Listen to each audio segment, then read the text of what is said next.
From Canoe Lake in Algonquin, we stay on Highway 60 and head west out of the park and then south towards Huntsville. Switching to Highway 11 brings us to a sunset stretch of road with long shadows and an ominous feeling as we get closer to our last destination, the Orillia Opera House. Welcome to the Orillia Opera House. This centuries-old building is famous for being haunted by not one, but multiple ghosts. But we're not doing this one alone. We've enlisted the help of a group called the Paranormal Seekers.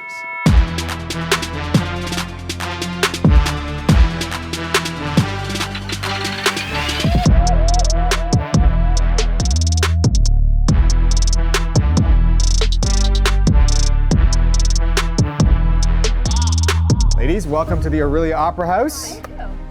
Tell us who you are and what you do. So we are the Paranormal Seekers. We are a paranormal investigative group that come out of the Durham region. We investigate all over Ontario, so we specialize in historic locations and afterlife awareness. So basically we come to locations such as this one and we kind of see what we can find and kind of validate it with history and give those dead people, as we call them, give them a sense of identity back and kind of bring the history back to life. So let's go through and tell me what everyone does. So I'm Rachel, I'm the founder and the lead investigator, so I'm the one that sets up a lot of the investigations and kind of oversees everything. I look after the infrared scanning. I'm Paula, and I also investigate. I'm Allison. I am a researcher and an investigator with the team. I'm Sheena. I'm an investigator and photographer for the team. And I'm Lisa, and I'm a medium.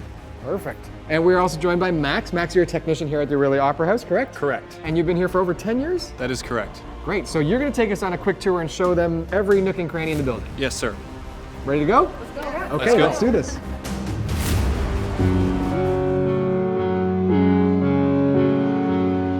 Originally built in 1895 and burnt down in 1915, rebuilt in 1917, and you are standing in that today. This used to be a council chamber.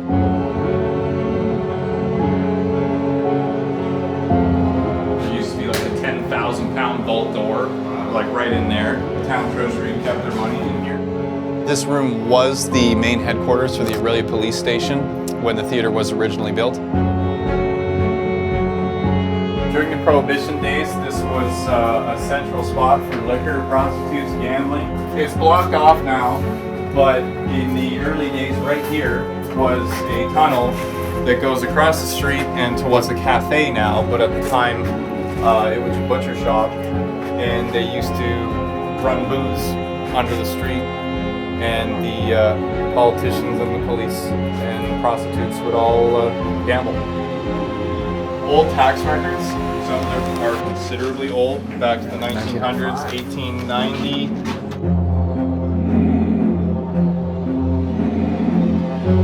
This used to be jail cells, but it's now like part of the HVAC system, but there's a cell there and there's other jail cells in here.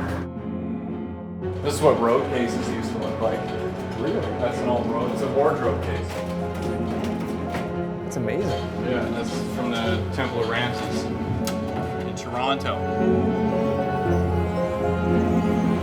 So right here in this section, during the 1950s, even my mother can account for this. She remembers coming here and watching movies. So what they would have here is a very large projector, larger than what we have today, obviously. We'd have the lens out here, and through this feeder in the wall, we would feed the film. Before we were coming up, Lisa was getting that she needed a pen and paper. She's just been writing stuff down that keeps coming to her. Okay, I think I'm good for now. All right. It says David S. 40s. He's a 1959 black and white, sandy brown hair smoker. And another man, married, 2 kids, died suddenly. So we have a variety of equipment with us. So we have 2 different ovuluses. This is pre-programmed, about 5,000 words in it, and it's like a numbered system. So if their name is Bob and number 1 is Bob, they will punch number 1 in here and Bob will come up.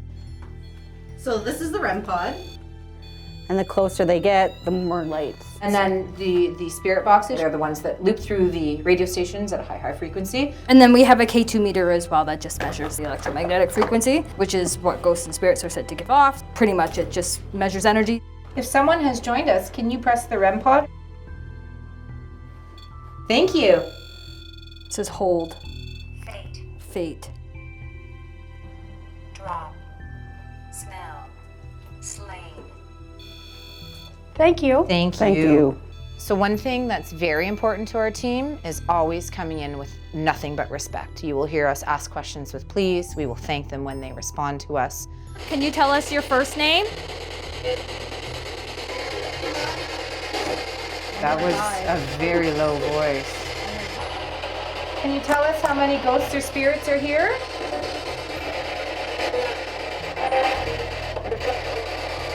Is there a way to turn the lights out? Yeah? Up here? I got the feeling that we should go lights out as well. Look at that. They wanted the lights out. Look at that. They're like, celebrate. Look at that. I've never seen just two I lights. have never seen those opposite lights from each other. I've never seen that in my life either. Oh my gosh, the and the K2 is name going off, Paul too. just came up. Paul. Do you know when it's? You can feel it. It just kind of flat lines. Like you can feel the energy build and build and build. And then once what they need to say or do is done, it just kind of flat lines. No. No. It shouldn't go there. No? Where'd you want it to go? Right here. Right where? This is where we're going. Yeah, this is where we're going.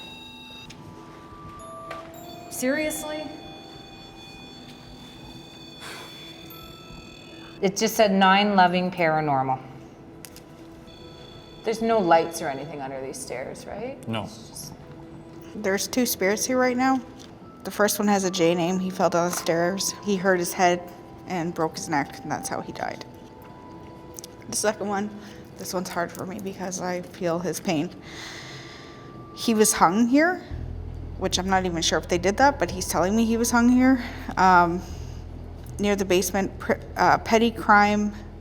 He stole bread to feed his family. He's very sad, and he had a family of 8. So much sadness. I'm like gonna cry. I've asked him to pull his energy back because he's just overwhelming me.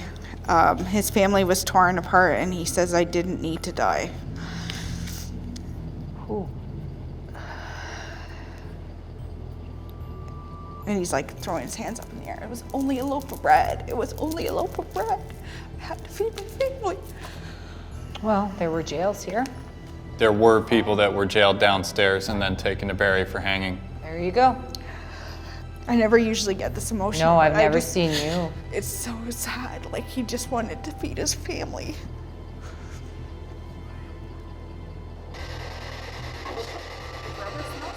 I thought I Did that just heard just him say say my your name? name. Allison. Yeah. What's your name? Paul. Hi, Paul. You can go now. Paul's from another place. We're not sure where we pick him up. He moves with you? Yes. He's with me. I don't know. I've asked him 1,000 times, do I know you? Did I know you? I get nothing. I'm ready to move on.